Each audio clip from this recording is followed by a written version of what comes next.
প্রধান উপদেষ্টা যদি কোনো সিদ্ধান্ত নেন কোনো ব্যাপারে, আমি প্রথম থেকেই বলে এসেছি যে উনি একটা সময় দিয়েছেন, ডিসেম্বর থেকে জুনের মধ্যে নির্বাচন হবে। তার একদিনও এদিক সেদিক হওয়ার কোনো সুযোগ আমাদের পক্ষ থেকে নেই।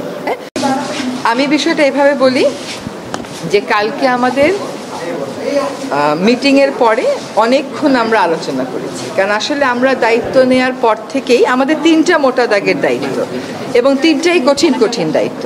একটা দায়িত্ব হচ্ছে সংস্কার, একটা দায়িত্ব হচ্ছে বিচার, একটা দায়িত্ব হচ্ছে ইলেকশন।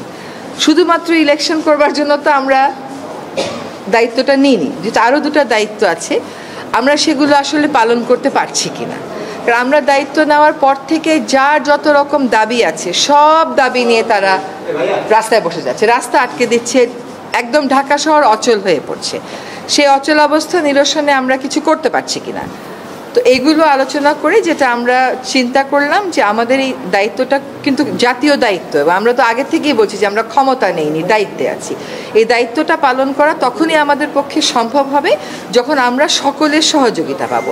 প্রত্যাশার বিষয়টা এক, আর দায়িত্বটা আসলে পালন করতে পারার বিষয়টা এক। প্রত্যাশা অনেকই থাকতে পারে, কিন্তু আমার তো একটা এনাবলিং এনভায়রনমেন্ট থাকতে হবে এই প্রত্যাশাটা পূরণ করার জন্য। তো আমরা চিন্তা করেছি যে আসলে আমরা পারছি কিনা, এই যে প্রতিবন্ধকতাগুলো হচ্ছে আমাদের এই বড় দাগের তিনটা দায়িত্ব পালন করার জন্য, এই প্রতিবন্ধকতাগুলোকে আমরা কিভাবে মোকাবেলা করব, আদৌ মোকাবেলা করতে পারবো কিনা, যদি মোকাবেলা করতে পারি কিভাবে করব, যদি মোকাবেলা করতে না পারি তাহলে আমাদের কি করণীয় হবে, আমরা সকলে মিলে এটা চিন্তা করছি। হ্যাঁ, আর প্রধান উপদেষ্টা যদি কোনো সিদ্ধান্ত নেন কোনো ব্যাপারে, আমি প্রথম থেকেই বলে এসেছি যে উনি একটা সময় দিয়েছেন, ডিসেম্বর থেকে জুনের মধ্যে নির্বাচন হবে। তার একদিনও এদিক সেদিক হওয়ার কোনো সুযোগ আমাদের পক্ষ থেকে নেই। হ্যাঁ, কাজে এইগুলো নিয়ে অন্য ধরনের কোনো কথা বলারও কোনো সুযোগ হওয়া উচিত ছিল না, কারণ বারবারই বলা হচ্ছে যে একটা সময়সীমা দিয়ে দেওয়া হয়েছে।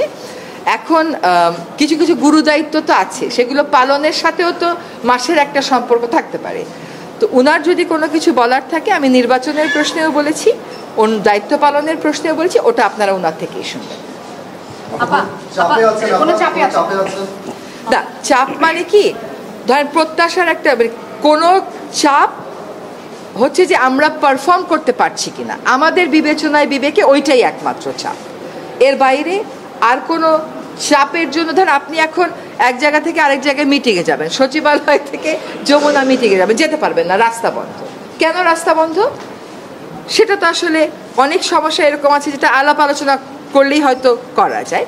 তো চাপ হচ্ছে আমাদের নিজেদের পারফরমেন্সের চাপ, যে আমরা পারফর্ম করতে পারছি কি পারছি না। ম্যাস পিপলকে একই ইনফরমেশন, যে আমরা যদি আমাদের দায়িত্ব পালন করতে পারি তাহলেই আমাদের দায়িত্বে থাকাটা প্রাসঙ্গিক। যদি দায়িত্ব পালন করতে না পারি, আমাদের যার যার নিজস্ব অনেক কাজ আছে, তাহলে দায়িত্ব পালন করাটা আর প্রাসঙ্গিক থাকলো কিনা। আমরা দায়িত্ব পালন অনেক প্রতিকূল পরিস্থিতির মধ্য দিয়ে তো অনেক দূর এগিয়েছি।